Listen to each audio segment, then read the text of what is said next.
walking down the street, thanking the Lord I still got my feet. There's so much pain and crying all around me. Eh bien, bonjour, je m'appelle Christophe Hénin, je suis journaliste et auteur de livres, notamment sur la bande dessinée.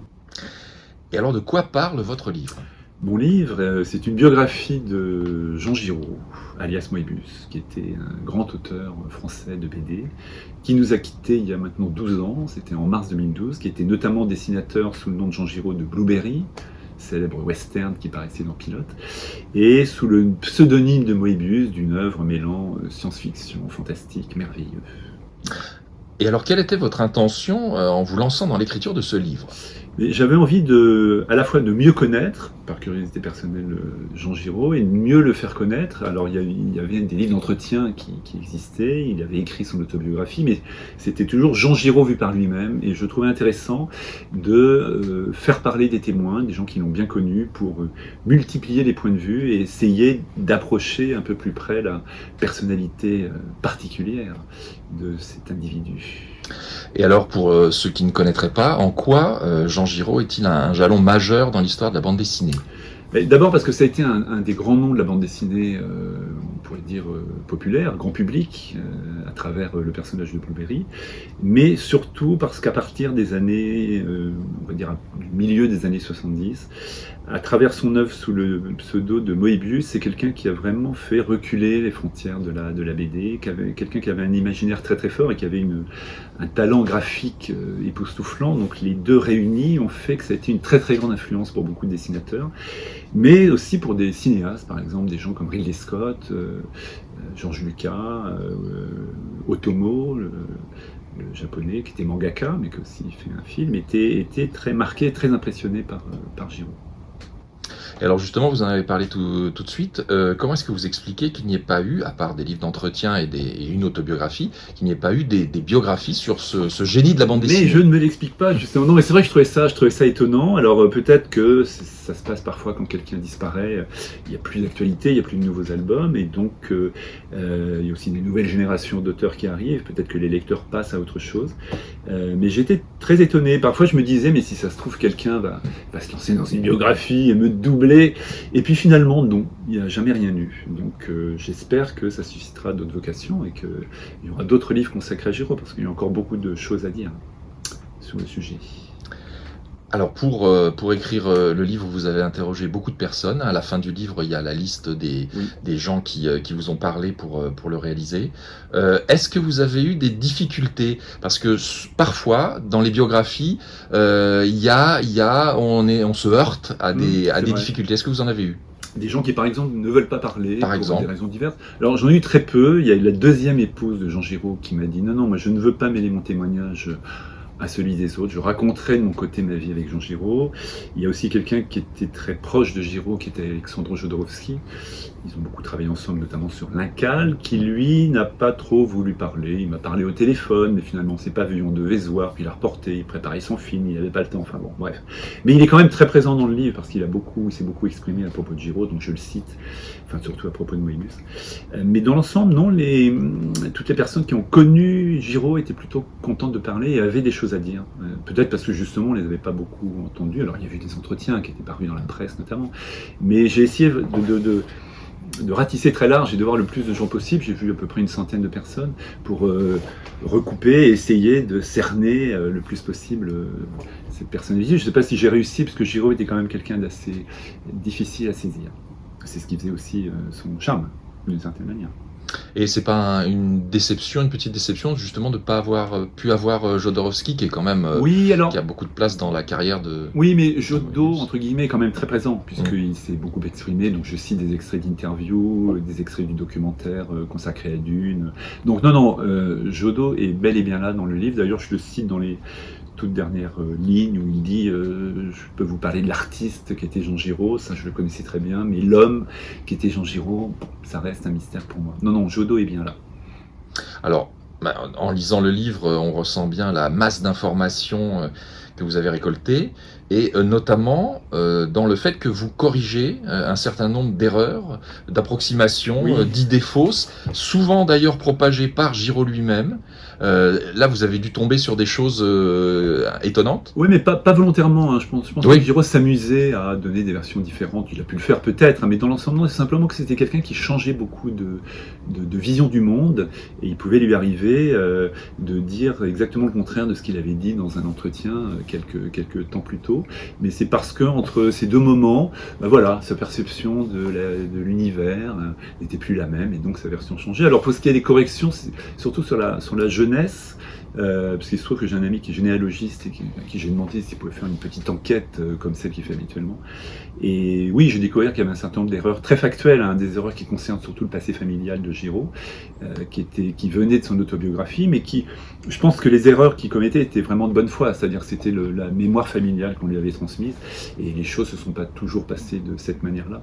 Mais voilà, c'est pas non plus une enquête policière sur Jean Giraud, mais je trouvais intéressant de remettre, par exemple, lui se trompait beaucoup dans les dates, il n'aimait pas trop les dates, il y avait parfois des incohérences, et je trouvais ça plutôt intéressant d'essayer de remettre les choses en perspective. Est-ce que vous avez appris des choses vraiment, alors des petits détails certes, très certainement, mais des choses majeures que vous ne connaissiez pas?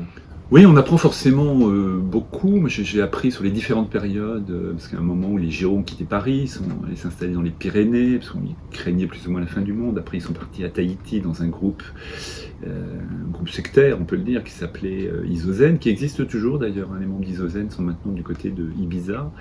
Et après, ils sont partis aux États-Unis, à Los Angeles. Donc ça a éclairé certains pans de son parcours, qui était plus ou moins connu des amateurs français, parce que Giraud en parle dans son autobiographie, il en parlait dans ses entretiens avec Numa Sadoul, mais c'était parfois un peu flou, on savait pas trop pourquoi il était parti, ce qu'il faisait sur place, pourquoi il était revenu. Donc oui, j'ai découvert sur cet aspect-là, puis aussi sur des aspects de son œuvre, là, qui sont plus pointus, où j'ai peut-être mieux appris à connaître l'œuvre de Jean Giraud et toute sa production, qui va en fait bien au-delà de ce qu'on peut connaître. Il avait toute une part de production un peu secrète, qu'il ne gardait pas, qu'il détruisait, parce que c'était des carnets qu'il dessinait, sur lesquels il écrivait pour se stimuler, mais il considérait que c'était des choses qui n'étaient pas vraiment montrables. Donc ouais, j'ai appris sur ces différents points, et c'est ce que j'ai essayé de partager avec les lecteurs dans ce livre.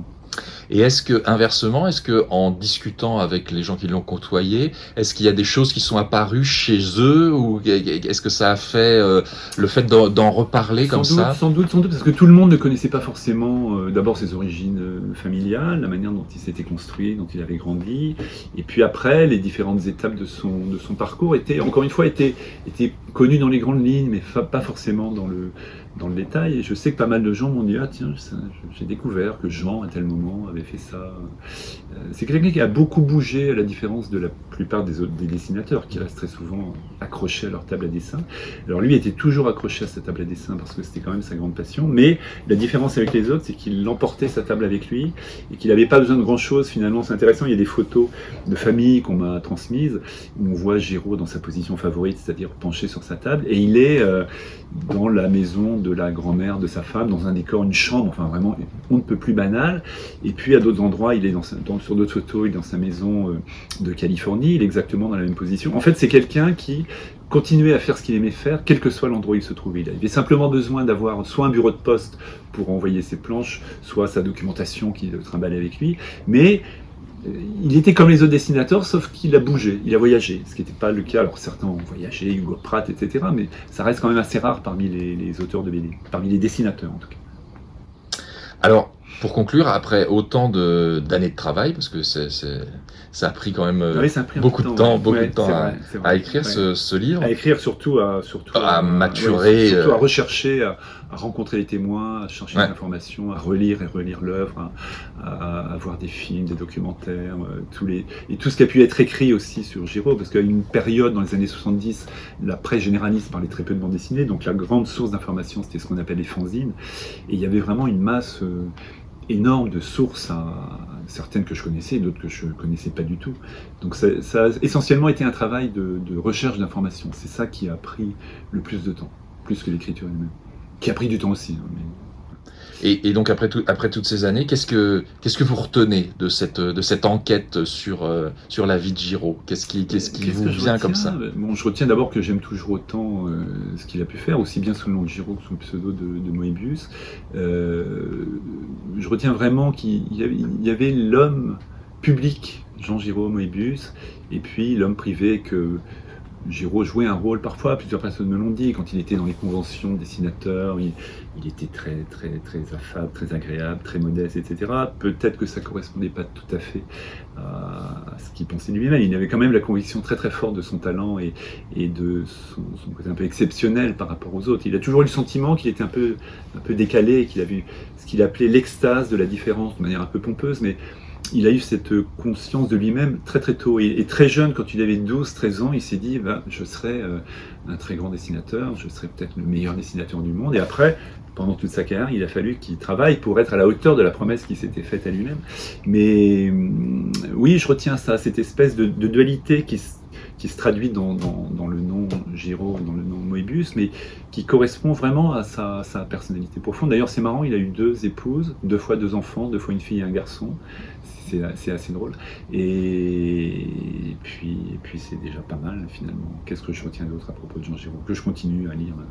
Enfin là, je fais une petite pause, parce que c'était un peu fatigant de travailler sur cette bio, mais je continuerai à le relire, peut-être avec un regard différent, mais en tout cas toujours avec la même admiration pour son travail. Après, l'homme Giraud, je ne l'ai pas connu, je l'ai croisé 3 fois pour l'interviewer, c'était évidemment très bref, mais c'était intéressant de discuter avec lui.